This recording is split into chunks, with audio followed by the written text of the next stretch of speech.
Tour de Fleece is an event where spinners across the globe spin yarn in concurrence with the Tour de France. I hope you'll join me in my adventure with the Tour de Fleece as I try to spin through as much of my fiber stash as possible.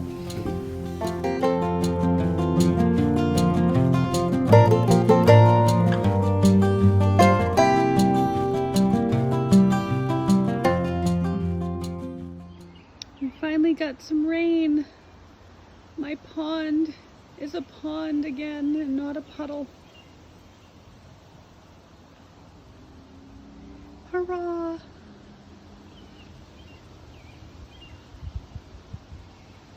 I don't know if you'll be able to see from here. I can't get down there with my bum knee, but there are little tadpoles in the water. Little tadpoles.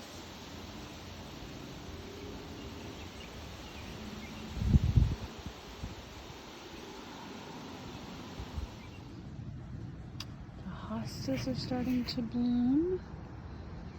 These are my two colored hostas, and these are the giant hostas starting to bloom. Starting to bloom.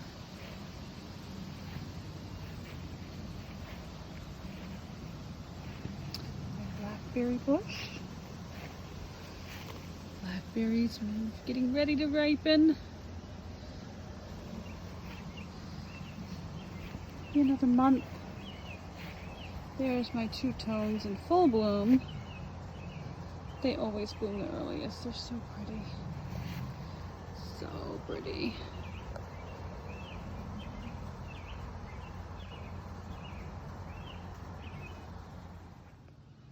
You girls are already ready for bed? Good girls. Give you some bread for a snack. One little snacky poo. Little night-night snack. There you go. Night-night, girls. Night-night. One more thing. Did you lay me any eggs? Did you lay me any eggs? Biddy? Mama? Oh, look, there's one egg in there. Can I have it? Can I have it? Don't attack me, Biddy. They have no rooster, so Biddy is the rooster. Thanks for the eggs, ladies. I appreciate you. I appreciate you. Enjoy your bread. It might be a bit hard to see, but at the end of my driveway there are two bunnies. It is not Dumbo and her friend. It is other bunnies. We have, I don't know, 6 or 8 of them that are loose around here. I think there's 3. 2 on the left and 1 on the right. But they're not Dumbo.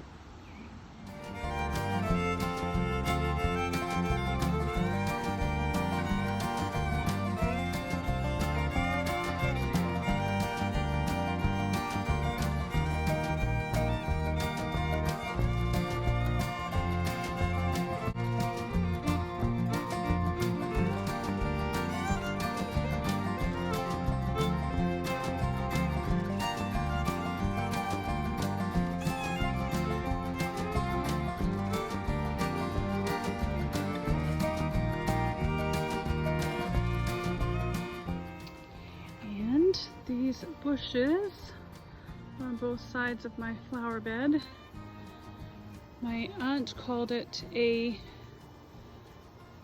flaming bush, burning bush because the leaves get quite red in the fall. But we found out it is actually a quince tree. So we have quinces. This is only the 2nd year we've had any fruit, and there's not much, but there's a few. There was another one over here. Oh, there it is. Tucked way back in. There it is. That one doesn't look as good.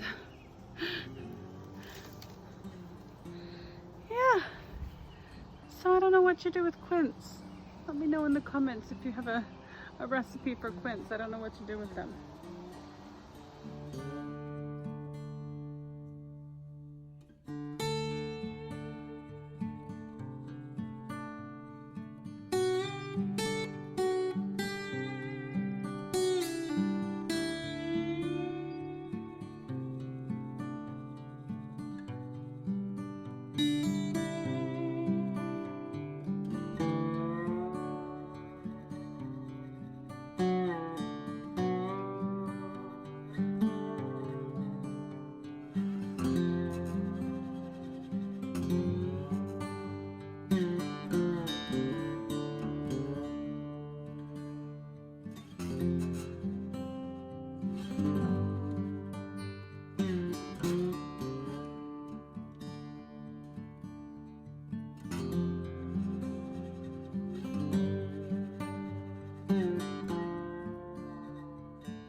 Hello friends, it is July 20th and it is the 20th day of Tour de Fleece, and it was stage 17, I think, of Tour de France. No, stage 16. I don't remember. But I did watch the race yesterday. I did not get a chance to record closing remarks. So I'm kind of combining them today, combining the 2 days. But as far as the race goes, it was really heartwarming. It was quite a race. I was able to watch quite a bit of it. Not watch, but listen. I was working, so I had my earbuds in and it was playing on my phone in my purse. So I'm like, listen. I listen while I work. Some people listen to music. I listen to the Tour de France. But it was amazing to see Hugo, I think it's pronounced Houle, something like that. Houle. But it was amazing to see him win the race. There was a lot of back and forth, it was just a typical day at the Tour de France. It was a really good race from what I heard. But what I really loved about the winner was this gentleman has never won a road race that he's run. He wins a lot of time trials, but he's never won an actual road course race that he has participated in. He's never won a stage of the Tour de France, and he did it yesterday. And he previously had trained with his brother. And about 10 years ago, while his brother was training, I seem to think they said it was while he was out on a run, but I can't be sure of that. But while he was out training, he was killed by a hit and run driver. And so Hugo has ever since worn a talisman of that represents his brother or has some connection with his brother. And he has run his races wanting so badly to win for his brother. So when he crossed the finish line, he pulled the talisman out, gave it a kiss, and pointed to the heavens, and I almost bawled. It was so absolutely heartwarming, and how wonderful for him to be able to have that moment for him and his departed brother. So it was quite touching. Today's race was no exception to the excitement. It was kind of scary at the beginning to know that Pogačar had lost, I think Pogačar had lost a teammate, and Vingegaard lost a teammate as well. Unfortunately they're dropping team members almost every day. I think Pogačar's team is down to 6 riders. They begin with 8, and Vingegaard is down to 5. That could be reversed. I could have that wrong. But anyway, they had one person that tested positive for COVID that had to drop out of the race, and another racer who the chain came off of their bike during the race yesterday, and he suffered a torn thigh muscle, so he was unable to start the race today. So very heartbreaking. Wish them both a speedy recovery. All of the racers involved that have to drop, hope that they recover quickly and can come back next year. As far as the finish goes, there were 200 meters left in the race, and Vingegaard and Pogačar made an attack and went for a breakaway. They also were accompanied by, I had to write his name down, McNulty. He kind of joined them. He wasn't part of Vingegaard's team, but he helped him. I mean, like he was vying for the front position as well, and Vingegaard kind of stayed behind him the whole way, and eventually they crossed the finish line, and it was Pogačar.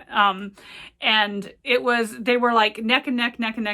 The last bit of the race was an incline again, and so they were kind of back and forth, one in front of the other, and eventually Pogačar came out on top. He won. So I don't believe he took the yellow jersey. I didn't get a chance to hear that because I had to leave for a meeting, and then right after that I had a doctor's appointment. So I didn't actually see who the yellow jersey wearer is going to be.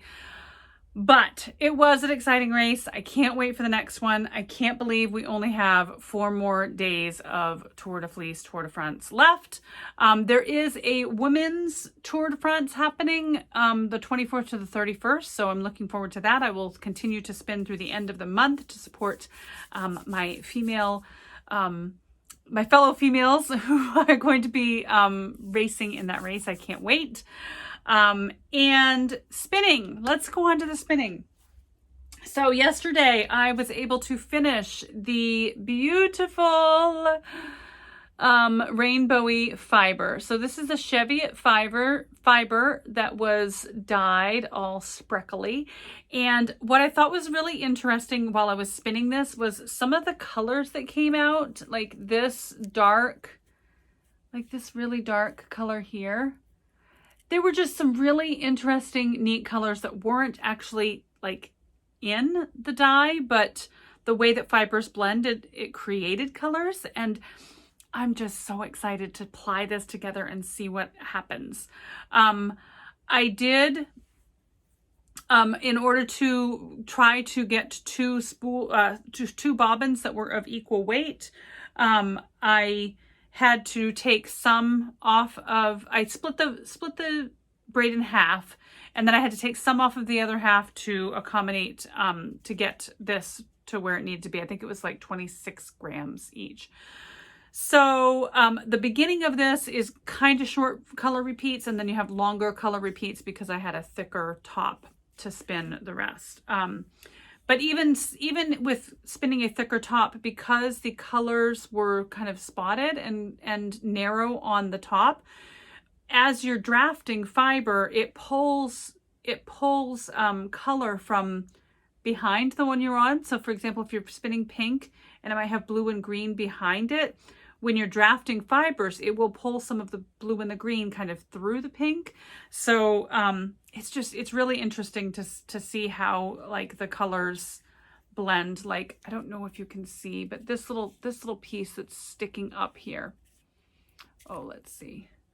It has like blue and pink mixed in. There we go. And that's one of those areas where when you're drafting, you might be drafting pink, but you might be pulling blue from behind, and then they kind of twist together and create that kind of barber pole. So obviously when I dye the yarn, when I dye the finished Cheviot fiber that is all plied into a yarn, that yarn's going to be different, but I'm really excited to do a swatch of each and see how different they look as they're knit. So stay tuned for that. But this is the Cheviot undyed. I was having so much fun with this. I totally lost track of my bobbin, and I've got some wonky, wiggly, thin bits and mountains and valleys, and it happens, right? The very first fiber I ever spun for Tour de Fleece was Cheviot fiber. I had 3 pounds of it that I accidentally ordered.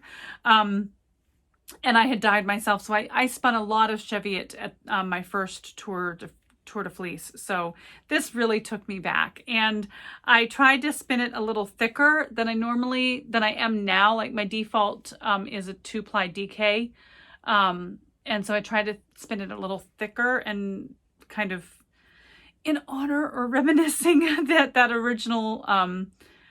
I could not get out of worsted and Aran weight yarn. So I kind of hope that's what this will become.